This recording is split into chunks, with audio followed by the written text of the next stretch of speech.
it's just so Trish, and this is kind of part of my morning routine, showing off some of my chores we have here at the house. These are my chickens. I've already let them out. I meant to video that, but you know, got to be on top of it. So here in Southwest Florida, it's a little bit different, and we're off the beaten path. So this is kind of a little bit of like, hey, what the rest of Florida looks like. Florida is a huge agriculture state. It's probably number one agriculture, and then number two would be the tourist industry is a big, you know, thing that we have here. But what I'm going to show you today is my okra. So I've let my chickens out. I have two different herds of chickens. I have the ones that are laying, and I have these that I've hatched that should be laying soon, and we'll be culling out all of our roosters, either taking them to auction or eating them. If you are familiar with the South, you'll be familiar with this vegetable. It's called okra. O-R-K, okra, O-K-R-A. I can't spell this morning, it's a little early, but I did get my coffee in. Okra is a heat-loving plant. This is a bad example of plant management because I have them too close together, and then I love how gorgeous they are, so I kind of have an issue about pulling them. I am pulling them. See, like, I'll take like a little patch out here and there. I would totally be chastised by my gardener stepmom for not pulling them as hard as it is. She'll get on to me, but she'd have to watch the video. Ha-ha. So, okra comes after the bloom, and this is what it looks like. It is this small plant. This is a small one, and okra is a very particular plant because it's very important that you harvest your okra, and it becomes almost when it gets in full production, it will take twice a day to harvest your okra. And the reason why it's so important to harvest your okra is if you do not harvest your okra, it actually releases a suicide hormone that will kill the plant. And if you're not harvesting, you're not going to grow okra. And you literally, and they'll get to the point where they'll grow almost, you can't eat them too big. If they get, I mean, you can see okra like, you know, like a full, my common practice is to try and pick them so they're not a full finger. I try to get them about to the knuckle, but you don't want them full finger because it will be too hard and become fibrous, and then it's not any good to eat. So you definitely want to keep them up. So like this one, if I don't cut this one today, it will be, and that one right there is like just over a knuckle. So it's about, that's exactly where I pick them. It will be so huge. So I think I got all the ones I should have last night. And I'll tell you, like this one, last night when I came through was probably more the size of that one. So, I mean, they grow that much, that quickly. And sometimes they'll grow, it almost seems like they grow during the day. Okra, you eat it, you cut it fried. You can pickle it. I love it pickled. Or you can saute it with bacon and tomatoes. But the trick to doing that is you cut the okra, you cook the bacon to get the grease in there. You put the okra in there, you cut it. It does get slimy. And once it's all been slimed and all that, then you add the tomatoes. If you add the tomatoes before the slime's still there, and it's not as good. We've had a lot of fun with the okra because, if I can find one, this is like its own little ecosystem. So there's a bug. And I don't get too crazy. Ooh, look, there's where is it at? See it? Like an inchworm? I know. It's like a whole garden class. Look at this one. This is another little home growing. But the spiders aren't, and then we've been picking crickets to fish with. See it? And those things get huge. But if I can find you a spider, the spiders are like the most gorgeous thing out here. And they're just an amazing coloring. I've seen one this morning. But they're usually everywhere. So yeah, they are. My plants are getting eaten up, but they're not eating my fruit, so I'm fine. And yes, okra is officially a fruit because it comes after the flower. Alright, there's a spider. Check out that baby. that is my garden spider. And I mean, I just think they are so cool.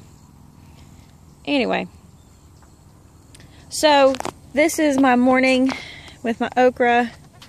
This is the last of my summer crop. I have my mulch being brought in, and all of this is fixing to be converted for my fall garden. I'm a little bit kind of late on it, but we've been really busy. And another cricket. We like to catch them sometimes and feed them to the chickens. The chickens love them, and so the chickens come out here and try to eat everything. It's September. It's like the mid-September, and it is really nice out. It's very wet, very, very wet. It's been drizzling. It's been raining. We live in a spot where we don't hold a lot of water. Our soil, I did want to show you that. I want to show that. This is for dirt patch. Our soil tends to be a very coarse sand. We have very few layers of clay or loam. Let's see if I can get it to focus and not the green. Okay. There is a little bit of loam to that, but not much. And so, there's a lot of people who will come down here for the first time and see the sand and be like, you can't grow anything. So it's not beach sand. I have been amending the soil, as in naturally composting on it. So I have some good organic matter, but some of this is just because it is wet. Hold on. If I dry it, just by blowing on it to dry it, it doesn't want to focus. Just by drying on it, it starts to become white. But believe it or not, there are nutrients. Just because it's not black organic matter, there are nutrients in it. It just happens, you know, to not be completely black.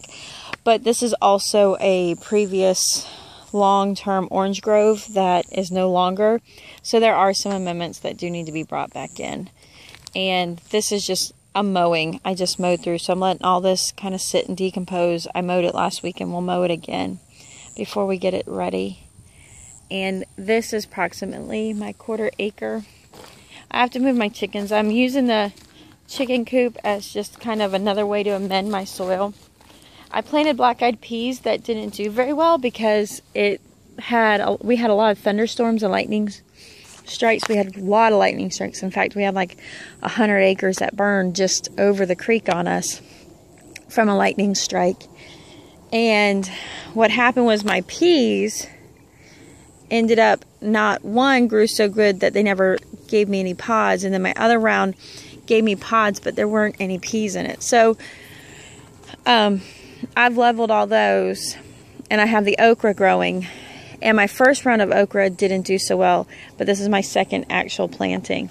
And the really cool part is about the black-eyed peas is, besides the fact that they are so good, they're also called acre peas or field peas, is they are a nitrogen amender. So they bring in and they act as a cover crop, but it's a very beneficial cover crop. So I hope this kind of gives you a sense of, this is our fall day. It's overcast. It's supposed to rain quite a bit today. And it's supposed to, so if it rains, it's gonna kind of be overcast on us. It's about 84 degrees. It feels good to me. It's very humid anymore. And I mean, that's one of the problems you do run into if you don't have a really good,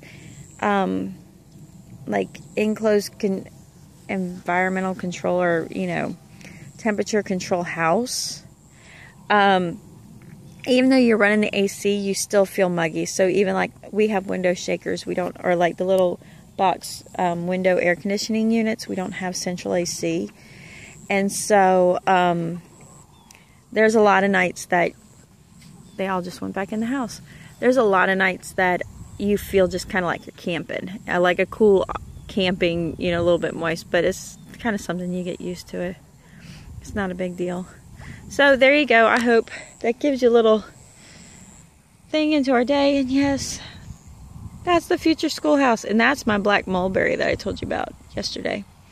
So I'm going to be mixing it up. I'll probably be doing a lot on my gardening and some stuff going on here. Getting requests about just what it's like growing in Southwest Florida and what it's like here. I will say we do things a little different. I got my slickers on. This is what I garden with. You have to be careful because of the moisture. You can get bacteria in your boots, so it's really important to wear socks. But when you're in South Florida, you'll understand why it's not such a crazy idea not to wear socks. We tend to do everything in flip-flops and bare feet. Well, depending where you're at. So, I hope it helps. I'll talk to you later. Peace out.